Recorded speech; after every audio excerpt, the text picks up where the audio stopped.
Hello students. आज हम सीखेंगे aldol condensation reaction. Aldol condensation reaction एक काफ़ी इंपॉर्टेंट रिएक्शन है हमारे कार्बोनिल कंपाउंड्स में। ये रिएक्शन आती है कार्बोनिल कंपाउंड्स जिसमें हम पढ़ते हैं एल्डिहाइड्स एंड कीटोन्स के बारे में। ये रिएक्शन को हम आज सीखेंगे with the help of an example, जिसमें हम देखेंगे कि कैसे बेंजल्डिहाइड रिएक्ट करेगा एसिटाल्डिहाइड से in the presence of dilute sodium hydroxide to form a enal product. इस रिएक्शन को सीखने के लिए सबसे ज़रूरी बात पहले दिमाग में हमें ये रखनी है कि ये रिएक्शन सिर्फ उन्हीं दो कार्बोनिल कंपाउंड्स में हो पाएगी जिसमें कम से कम किसी एक के पास अल्फ़ा हाइड्रोजन प्रेजेंट होगा। अब अल्फ़ा हाइड्रोजन क्या होता है? अल्फ़ा हाइड्रोजन होता है वो हाइड्रोजन जो मेन फंक्शनल ग्रुप, जैसे यहाँ पे हमारे पास है कार्बोनिल ग्रुप, उसके जस्ट साथ वाला जो कार्बन है उस पर जो हाइड्रोजन लगा होगा उसे हम बोलेंगे अल्फ़ा हाइड्रोजन। तो क्यों अल्फ़ा हाइड्रोजन ज़रूरी है इस रिएक्शन के लिए, इस चीज़ को हम सीखेंगे with the help of an mechanism. तो मैकेनिज्म में हम देखेंगे कि in the presence of base कैसे ये अल्फ़ा हाइड्रोजन की होगी रिमूवल। अब बेस क्या करेगा, क्योंकि बेस की सबसे पहली टेंडेंसी ये रहती है कि किसी भी कंपाउंड में से H पॉजिटिव को वो रिमूव कर दे। तो बेस क्या करेगा, यहाँ से हाइड्रोजन को ले लेगा और इलेक्ट्रॉन शिफ्ट कर जाएंगे कार्बन की तरफ। अब कार्बन की तरफ इलेक्ट्रॉन शिफ्ट करने से हमारे पास जनरेट हो जाएगा एक नेगेटिवली चार्ज अनायन।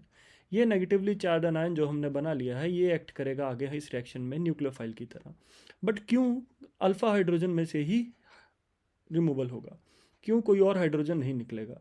तो इसका जवाब है कि इस रिएक्शन में जैसे ही अल्फ़ा हाइड्रोजन निकलेगा तो जो अनायन बनेगा that is stabilised by the resonance.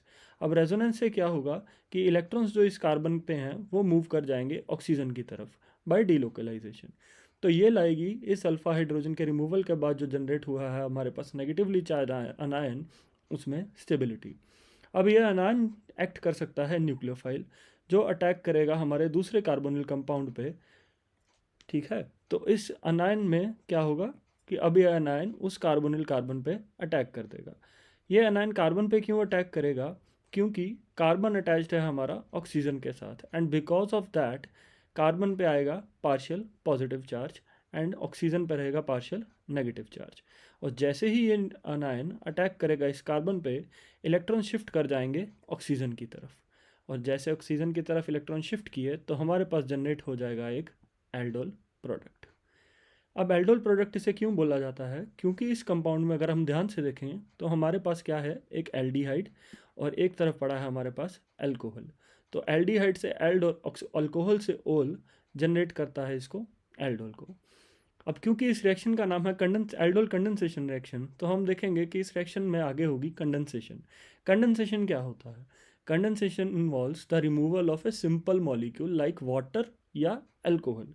तो इस रिएक्शन में क्या होगा, बेस की प्रेजेंस में ये OH और इस कार्बन में H, ये दोनों क्या होंगे, रिमूव हो जाएंगे और हमारे पास जनरेट होगा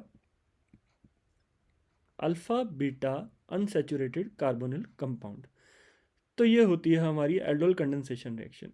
ध्यान में रखने वाली बात सिर्फ इतनी है कि इस रिएक्शन में क्या चाहिए हमें, अल्फा हाइड्रोजन। तो कम से कम दो रिएक्ट करने वाले कंपाउंड में से एक के पास होगा alpha hydrogen. And in case अगर हमारे पास आती है कोई ऐसी रिएक्शन जिनमें दोनों कंपाउंड्स के पास अल्फा हाइड्रोजन नहीं है, तो उस रिएक्शन में एल्डोल कंडेंसेशन पॉसिबल नहीं होगी। वो रिएक्शन जाएगी कैनिज़ारो रिएक्शन, तो जिसको हम सीखेंगे अगली वीडियो में।